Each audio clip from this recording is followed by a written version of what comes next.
The Great Hall of the Galactic Council stretched for nearly a mile in every direction.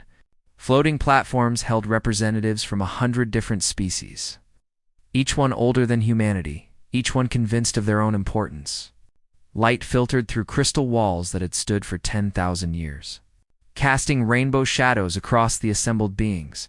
Admiral Daniel Porter stood at the central speaking platform, feeling very small. His gray uniform was covered with medals from 20 different campaigns, battles fought on worlds most of these aliens had never heard of. Beside him, Ambassador Claire Mitchell clutched a datapad containing humanity's formal request. They had made this request 11 times before. This was their 12th attempt. Honored members of the Galactic Council, Daniel began, his voice carrying through the vast chamber via translation devices. Humanity has served this Federation faithfully for 300 years. We have answered every call for help. We have sent our sons and daughters to die on distant battlefields. We have given our best scientists, our finest engineers, our bravest soldiers. He paused, looking around at the alien faces. Some seemed bored. Others were not even paying attention. We ask for something simple. We ask for voting rights. We ask to be recognized as equal members of this Federation we have served so loyally. High Arbiter Zinthok, leader of the ancient Celestine species, raised one bony hand. His skin was paper-thin, stretched over a skeleton that had lived for 12,000 years. You may stop there, Admiral Porter. The Council has heard this request before, and the Council has denied it before, Claire added, stepping forward. But we hoped that 3 centuries of service might have changed some minds. The Valtheri representative made a clicking sound with its mandibles. Ambassador Schloth was covered in iridescent scales that shifted color with every movement. Humans are young. Your species has existed for merely 200,000 years. The Valtheri were building starships when your ancestors were learning to walk upright. You cannot expect to be treated as equals. We don't expect it, Daniel replied, keeping his voice calm despite the anger building in his chest. We believe we have earned it. Counselor Vrexenal of the Torvani Dominion laughed. The sound was harsh and wet, earned. By doing what you were supposed to do? When we accepted humanity into the Federation, we gave you protection, technology, access to the stars. You owed us service in return. You have simply been paying your debt. Claire's grip on her datapad tightened. A debt? When the Vex swarm attacked the outer colonies, it was human ships that held the line for 6 months while your fleets gathered.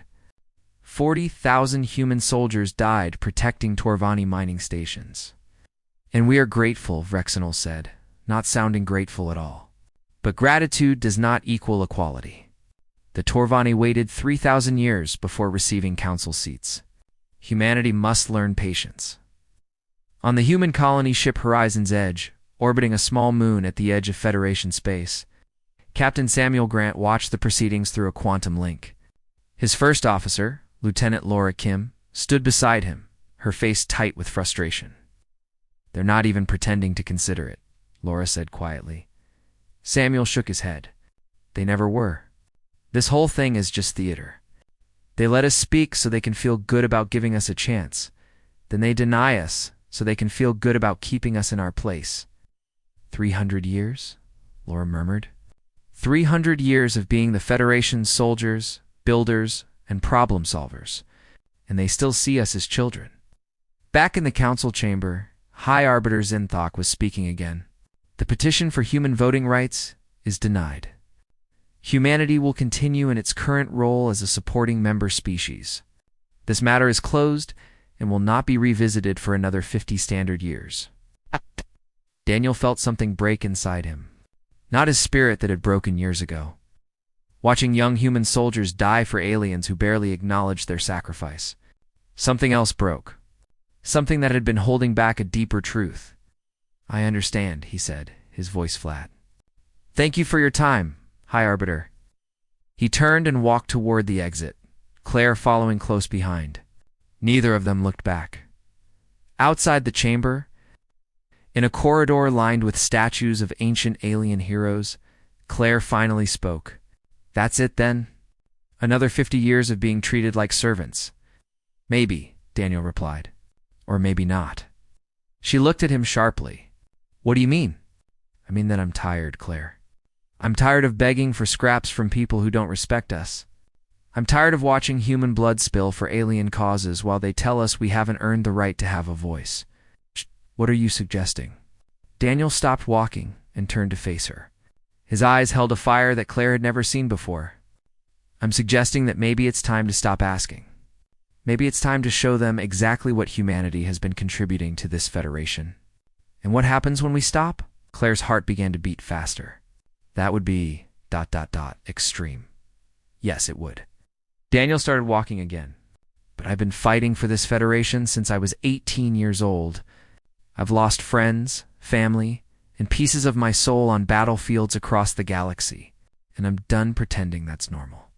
I'm done accepting that our sacrifice doesn't count because we're young. They reached the shuttle bay where their transport waited.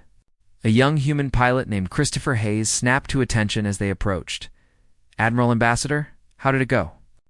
Daniel looked at the young man, barely 25, full of hope and patriotism, ready to die for a Federation that would never see him as an equal. It went exactly as expected, Christopher. Take us back to the horizon's edge. As the shuttle lifted off and turned toward the distant human ship, Claire stared out the window at the massive council station. It was beautiful, she admitted.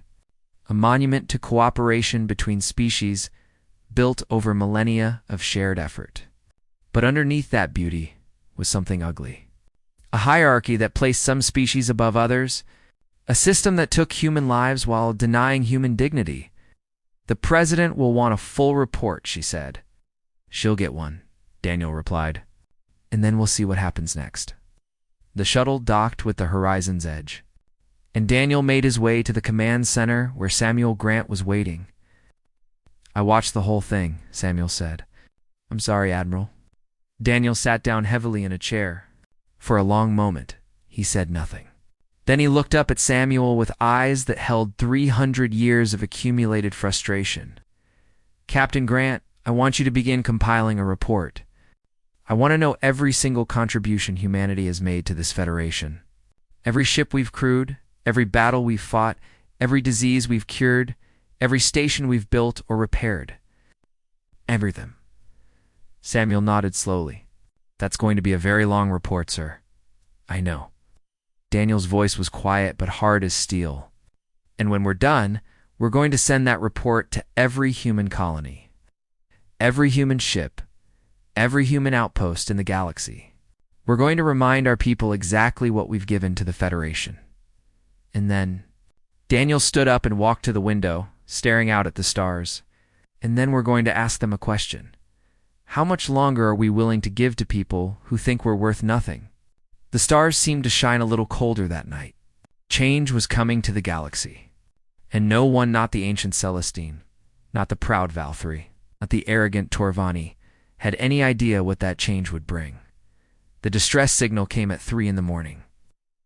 Commander Eric Shaw was asleep in his quarters aboard the destroyer Valiant when his communicator screamed to life. He was on his feet and running toward the bridge before he was fully awake. Report, he barked as he entered the command center. Lieutenant Maria Santos turned from her console, her face pale. Sir, we're receiving an emergency transmission from New Appalachia. The colony is under attack. 40,000 human settlers on a mining world at the edge of neutral space. Eric had visited there once, 5 years ago. He remembered green fields, laughing children, families building a new life far from Earth. Who's attacking them? Unknown, sir. The transmission is fragmentary. But whatever's hitting them, the colonists sound terrified. Eric opened a channel to the rest of his Task Force 12 destroyers and the carrier Independence. All ships, set course for New Appalachia. Maximum speed. This is not a drill. The journey took 18 hours at emergency burn. 18 hours of fragmented transmissions, screaming voices, and then silence. The silence was worse than the screaming. When they arrived, Eric stood on the bridge and stared at the ruins of what had been a thriving colony. Buildings were torn apart. Fields were scorched black. Bodies lay in the streets. Life signs, he asked, his voice barely a whisper. Maria checked her console twice before answering. 13,000, sir? Concentrated in the underground mining tunnels. The attackers. They didn't find them all, and the others. 27,000 dead, sir. Maria's voice cracked. Or, taken. Taken. The first rescue shuttles brought back survivors who could barely speak. A doctor named Patricia Coleman tried to describe what she had seen, but she kept breaking down into tears. Finally, a young miner named Henry Walsh told them the truth. They didn't come to kill us, Henry said, his eyes empty and staring. They came to harvest us. They took people apart while Why we're still alive. They collected pieces. They had machines that kept victims conscious while they... He stopped, unable to continue. Eric felt his stomach turn. Did you see what they looked like? The attackers? Tall, thin, gray skin, too many arms. They moved like insects, but thought like demons. They enjoyed it. You could tell they enjoyed it. Species was identified within hours. The Carvetha name from ancient Celestine records, a species that had been thought extinct for millennia. They had emerged from dark space, from regions beyond the galaxy's edge, where no one ventured. And they had come hungry. Eric immediately contacted Federation Command and requested backup.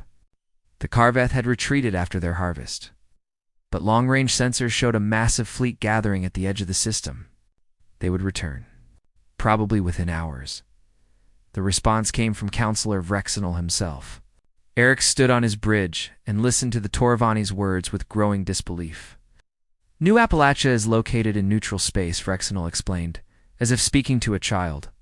Federation military forces cannot be deployed to neutral space without unanimous council approval. We will convene a committee to discuss the matter. A committee? Eric's voice rose. There are 13,000 survivors down there. Men, women, children. The Carveth will be back to finish what they started. Committee will convene in 6 standard days. This is proper procedure. In 6 days, everyone on that planet will be dead or worse. I'm requesting emergency authorization to request denied. Rexenal's tone was final.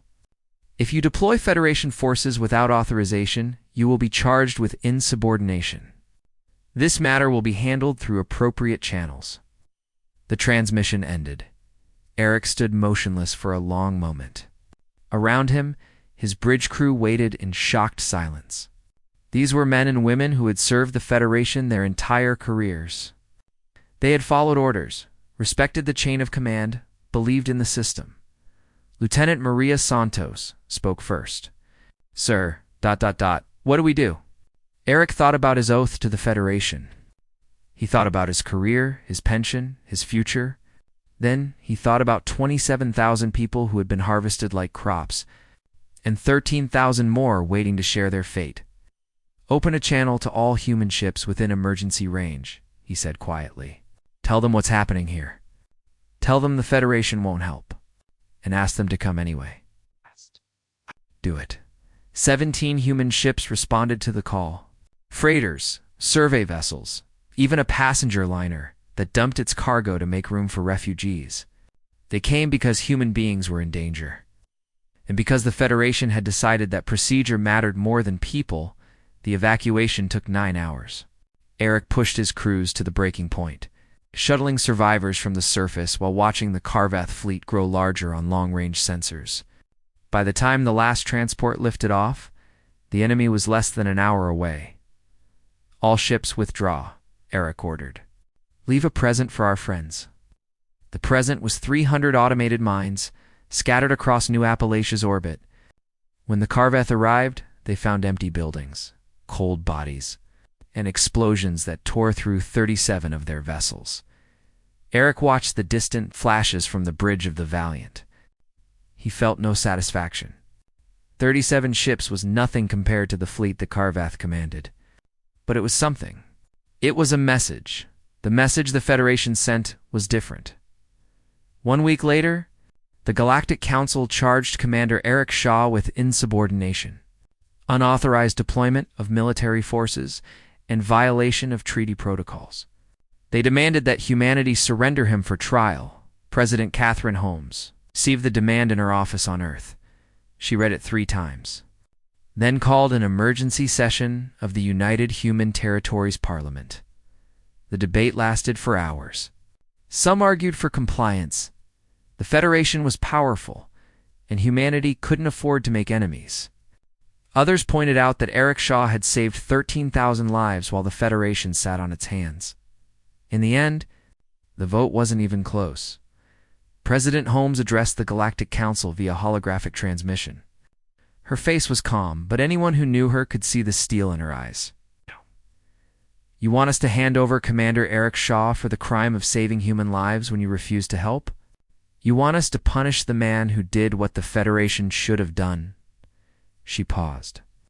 No, we will not surrender Eric Shaw. We will not apologize for protecting our own people.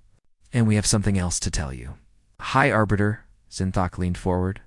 President Holmes, I urge you to consider your words carefully. I've considered them very carefully, High Arbiter. For 300 years, in fact. Catherine took a breath.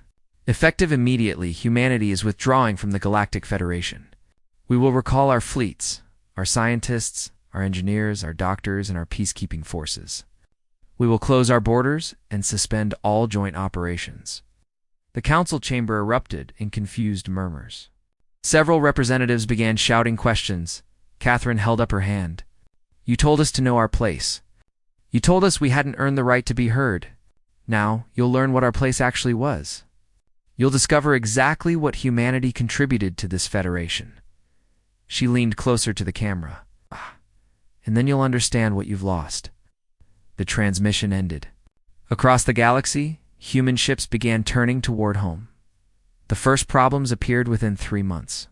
Small things at first: a transit gate that flickered, a communication relay that went silent, a space station whose life support systems began to fail.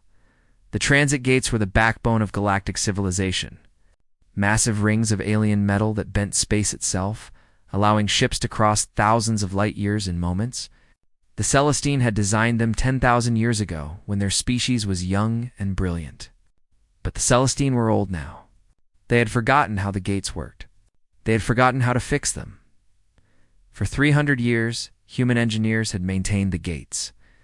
Human technicians had crawled through maintenance tunnels, replaced worn components, calibrated alignment systems. It was dirty work, dangerous work, work that the older species considered beneath them.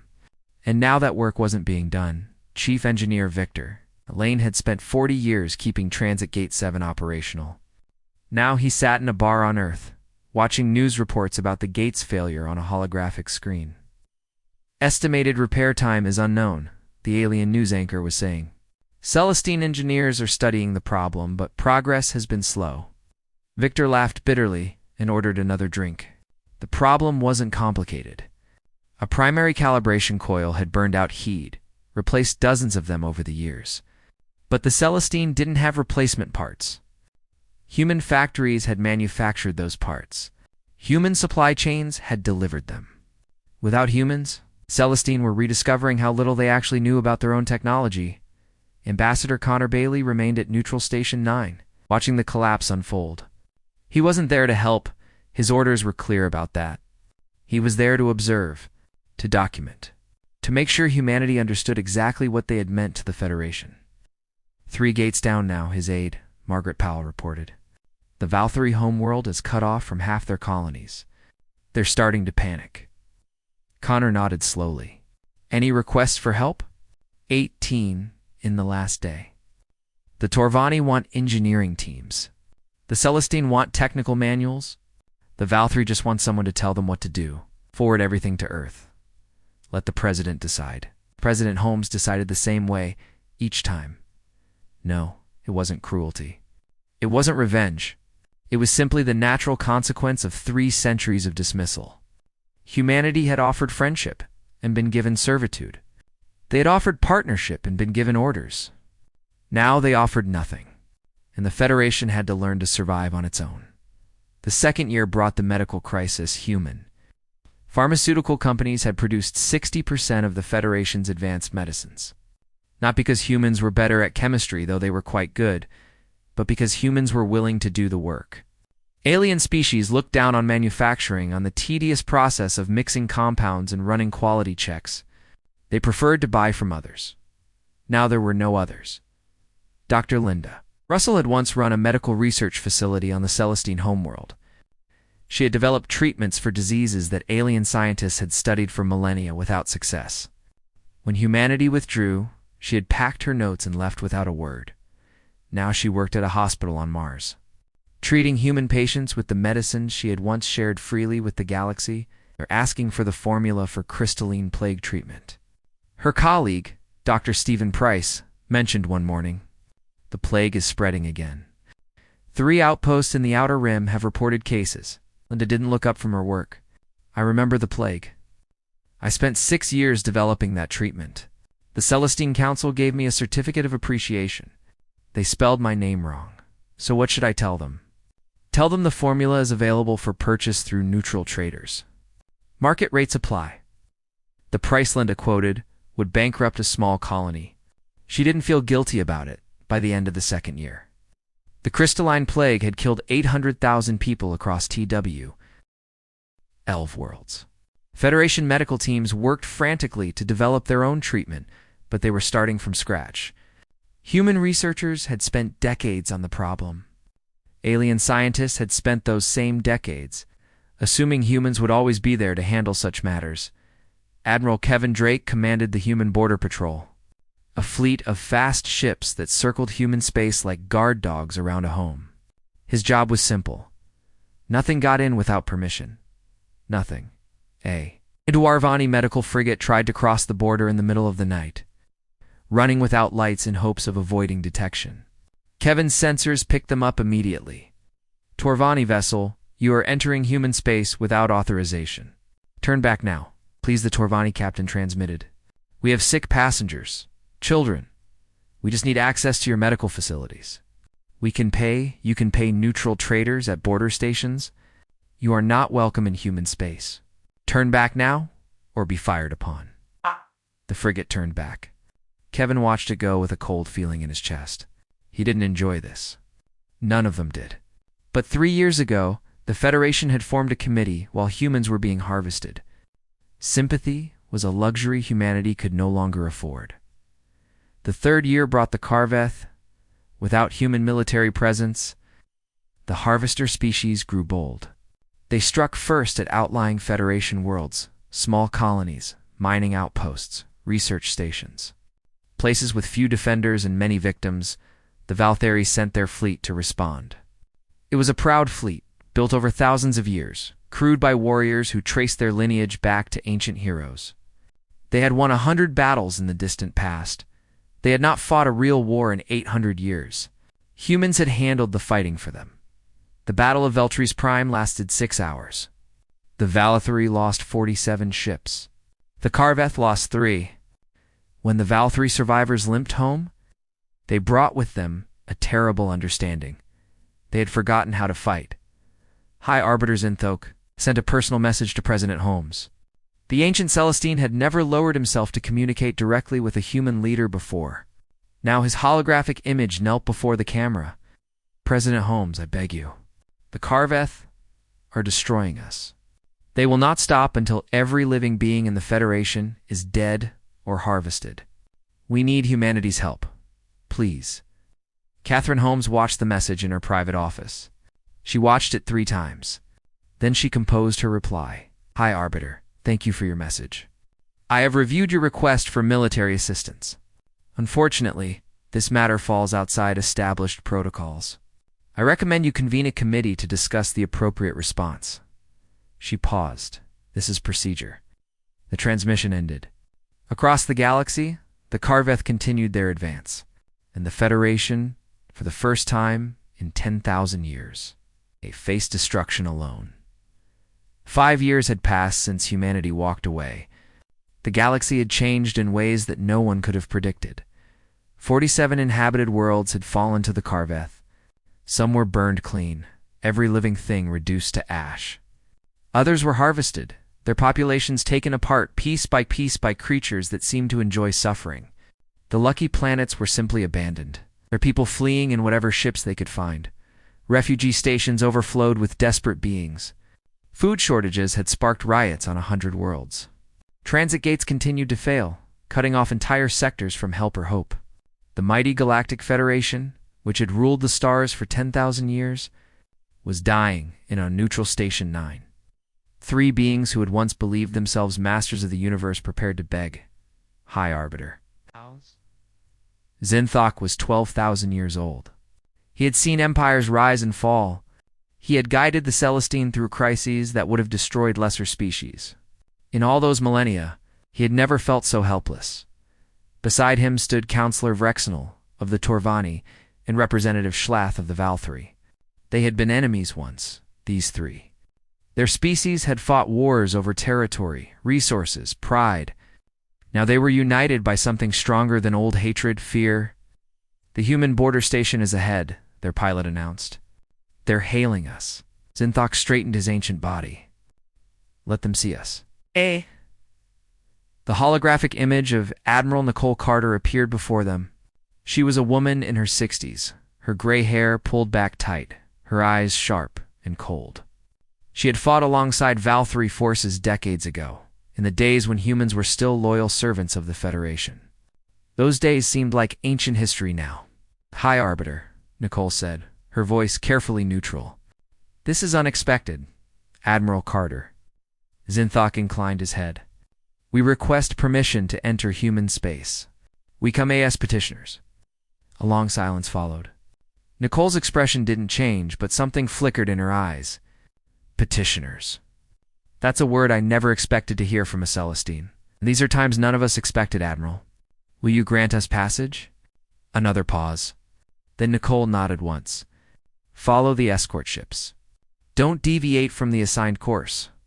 We'll talk when you arrive. The journey through human space took 3 days. The alien delegation watched through their vessel's windows as they passed human worlds' thriving colonies. Busy space stations, fleets of warships that gleamed with power and purpose. Everything looked clean, organized, alive. It was a stark contrast to the chaos they had left behind. They met Nicole on a small station near the human homeworld. The Admiral received them in a simple conference room with plain walls and uncomfortable chairs. No ceremony. No protocol. Just for beings sitting around a table. You wanted to talk, Nicole said. So talk. Zinthok had prepared a speech. He had written and rewritten it 100 times, choosing each word with care. But sitting here facing this human woman who had every right to hate him, the speech seemed pointless. We were wrong, he said simply. We did not understand what humanity meant to the Federation. We saw your youth and your energy, and we were afraid. We feared what you might become if we gave you power. We never saw what you already were. Nicole's expression remained unchanged. And what were we? Essential. The word hung in the air. You were essential. Your engineers kept our civilization running. Your soldiers fought our wars. Your scientists solved problems we had given up on centuries ago. And your hearts, Zinthok's voice cracked slightly, your hearts never stopped caring, even when we gave you no reason to. Vrexenal spoke next. The Torvani were arrogant. We told ourselves that humanity owed us a debt for allowing you into the Federation. We convinced ourselves that your service was payment, not sacrifice. We were fools. Yes, Nicole agreed. You were... Schlath's mandibles clicked nervously. The Valtheri thought ourselves warriors. We looked down on humans as young and primitive. Now, our fleets burn while humans watch from safety. We have learned humility through suffering. Suffering has a way of teaching lessons that kindness cannot, Nicole replied. What exactly are you asking for? Zinthok leaned forward. We are asking for help. The Karveth will not stop at Federation borders. They will come for humanity eventually. Their hunger knows no limits. Help us stop them now, while there is still something left to save. And in return, everything. The word came from all 3 aliens at once. Zinthok continued. Full council membership, voting rights equal to any species, recognition of human sovereignty. Whatever you want, it is yours. Nicole was quiet for a long moment. She thought about the new Appalachia massacre. She thought about Eric Shaw, the man who had saved 13,000 lives and been branded a criminal for it. She thought about 3 centuries of human blood spilled for alien causes. "You're only offering this because you're desperate," she said finally. "5 years ago, we asked for these things. We had earned them. You said no," as Zinthok admitted, "and that was our greatest failure. We did not value what we had until it was gone. This is the nature of foolishness. It sees clearly only in hindsight. So why should we help you now? You didn't help us when we needed it," Erexinal spoke up. "Because billions will die. Children who had no part in our arrogance. Families who never voted to deny you. Innocents across 1,000 worlds who have never even heard of the debate that drove you away. Will you let them die for our sins?" Schlath asked quietly. Nicole stood and walked to the window. Outside, stars burned in the darkness, the same stars that humans had dreamed about for thousands of years. The same stars they had finally reached only to find themselves treated as inferior beings. "I can't make this decision," she said. "I'll transmit your request to Earth. President Holmes and the Parliament will decide. And if they decide to refuse?" Zinthok asked. Nicole turned to face him. Her eyes held no hatred, no anger, just wariness. "Then I suppose the galaxy will learn whether it can survive without us." She left the room. The 3 alien leaders sat in silence, surrounded by plain walls and uncomfortable chairs, waiting for humanity to decide their fate. Outside, somewhere in the vast darkness of space, the Karveth fleet continued its advance. Billions of lives hung in the balance, and the question that would determine the future of the galaxy was simple. Would humanity save those who had refused to save them? The answer would come soon. For better or worse, it would come. Zinthok closed his ancient eyes and did something he had not done in 5,000 years. He prayed. The debate lasted 3 days. Representatives from every human colony, every orbital station, every outpost gathered in the great Parliament building on Earth. They argued in the halls, in the chambers, in restaurants and bars and private homes. The question split families and ended friendships.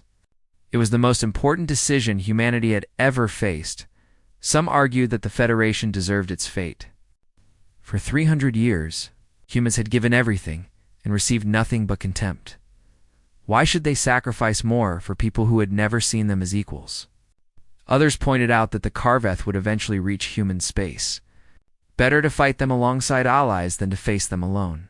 Strategy demanded cooperation, even with those who had wronged them. But in the end, neither argument won the day. Something else decided the matter, something that had been part of humanity. Since the first cave dweller shared food with a stranger. On the 3rd day, President Catherine Holmes stood before the Parliament and spoke. "I have listened to every argument," she said. "I have heard the voices of anger and the voices of reason. Both have merit. Both speak truth. But there is another truth that we must consider." She paused, looking out at the assembled representatives. "We could abandon them. We could watch from a distance as civilizations fall and billions die. We could tell ourselves, they deserved it. Perhaps they did. Perhaps justice demands that we let them burn." Her voice softened. "But that is not who we are. We are humanity. We have always protected those who could not protect themselves. We have always built where others destroyed. We have always chosen hope over hatred. That is what makes us human. Not our biology. Not our history. Our choices." She straightened. "Say we answer this call, not as servants of a federation that dismissed us, but as equals. Not because they deserve our help, but because giving help is who we are. And if they refuse our terms, we will walk away again with clear consciences. But we must offer. We must try. That is the human way." The vote came an hour later. It was not unanimous. Nothing important ever is. But the majority spoke clearly. Humanity would offer to help. The terms were non-negotiable. Full voting rights for humanity, effective immediately. Recognition of human sovereignty over all current human territories. A formal apology broadcast across every Federation channel, acknowledging 3 centuries of unjust treatment. In one final condition, Eric Shaw, the man who had been charged with insubordination for saving 13,000 lives, would be restored to active duty and given command of the combined fleet against the Karveth, the Federation. Council received these terms and accepted them within the hour. There was no debate. There was no committee. There was only desperate agreement. Admiral Eric Shaw stood on the bridge of the newly constructed carrier Resolution and watched his fleet assemble. 300 human warships, destroyers, cruisers, carriers, dreadnoughts formed up in perfect formation. Beside them, the remnants of the Federation fleet took position. Valkyrie battle cruisers, Torvani destroyers, even a few ancient Celestine vessels, pulled from museums and made space-worthy by human engineers. It was the largest fleet ever assembled in galactic history, and Eric Shaw commanded it all. Lieutenant Laura Kim, his tactical officer, approached with a datapad. All ships report ready, Admiral. The Karveth fleet is holding position at the edge of the Velar system. They outnumber us 3-1. Eric nodded slowly. They always do. What's our advantage? Laura smiled slightly. We're human, sir. Allah. Eric opened a channel to the combined fleet. Human, Valkyrie, Torvani, Celestin, every ship received his transmission. This is Admiral Eric Shaw. 5 years ago, I was called a criminal for saving lives. Today, I stand as commander of the greatest fleet this galaxy has ever seen. The universe has a sense of humor. A few nervous laughs echoed through the channel. In a few hours, we will engage the Karveth. They are monsters. They harvest living beings for pleasure. They have destroyed 47 worlds and killed billions. They believe they cannot be stopped. His voice hardened. They're wrong. They have never faced humanity at war. They have never seen what we do when the things we love are threatened. Today, they will learn. Today, they will discover why every species in this galaxy, and those who refuse to admit it, always called on humans when the darkness came. He paused. All ships, engage. The battle for the galaxy's future began. It lasted 2 years. 2 years of fighting across 100 star systems, of victories and defeats, of sacrifice and heroism. Human ships led every major assault. Human officers planned every campaign. Human soldiers died on distant worlds, just as they always had, but this time their sacrifice was acknowledged. The tide turned at the Battle of Karveth Prime, when Admiral Shaw led a strike force into the heart of enemy territory and destroyed their breeding facilities. Without the ability to replenish their numbers, the Karveth became desperate. Desperate enemies make mistakes. And humanity had never been kind to enemies who made mistakes. The war ended not with a surrender, but with extinction. The Karveth, who had harvested billions, who had brought terror to 1,000 worlds, were hunted down and destroyed to the last creature. It was brutal. It was thorough. And when it was over, the galaxy was safe. Admiral Eric Shaw was offered a seat on the Galactic Council. He declined. He had spent his life fighting for the right to be heard, but he had discovered that he preferred action to politics. He recommended Ambassador Claire Mitchell for the position instead. She accepted. On the day she took her seat, the council chamber looked different than it had 5 years before. Human engineers had repaired the transit gates. Human doctors had stopped the plagues. Human builders had begun reconstructing the shattered worlds. The Federation survived because humanity had chosen to save it. High Arbiter Zinthok, who had lived 12,000 years, rose to speak. I have seen empires rise and fall, he said slowly. I have witnessed wonders and horrors beyond counting, but I have never seen anything like humanity. He looked at Claire, sitting in her new seat among equals. We spent millennia believing wisdom came from age. We thought that young species were naturally inferior. Humanity taught us that wisdom comes from action, from sacrifice, from choosing to help even when help is undeserved. His ancient eyes were wet with something that might have been tears. We are grateful. Not just for your fleets, not just for your technology, for the lesson, for showing us what we had forgotten, that kindness is strength and compassion is power. Claire nodded respectfully but did not smile. Humanity had learned a lesson too. The galaxy would always need them. The question was whether the galaxy would ever truly understand why. That night, Eric Shaw sat alone on the observation deck of the Resolution, staring at the stars. Laura Kim found him there and sat down beside him. "Thinking about the ones we lost?" she asked. "Thinking about everything." He was quiet for a moment. 12,000 human soldiers died in this war. Their names will be carved into monuments across the galaxy. But I keep thinking about the ones who died before, the ones who gave their lives when no one was watching, when no one cared. Laura nodded. The galaxy knows now, does it? Eric turned to look at her. Or will they forget again, once the danger passes? Will they go back to treating us like servants, once they don't need us anymore? Maybe. Laura's voice was soft. But that's not why we help, is it? We don't help because they're grateful. We help because it's right. Eric was silent for a long time. Then, slowly, he smiled. You know, Laura, that might be the wisest thing anyone has ever said to me. They sat together in silence, watching the stars. Somewhere out there, a galaxy was rebuilding. Former enemies were becoming friends. Old wounds were slowly healing, and humanity, as always, was leading the way. Not because they were asked, not because they were. Thanked because that was simply who they were. The end.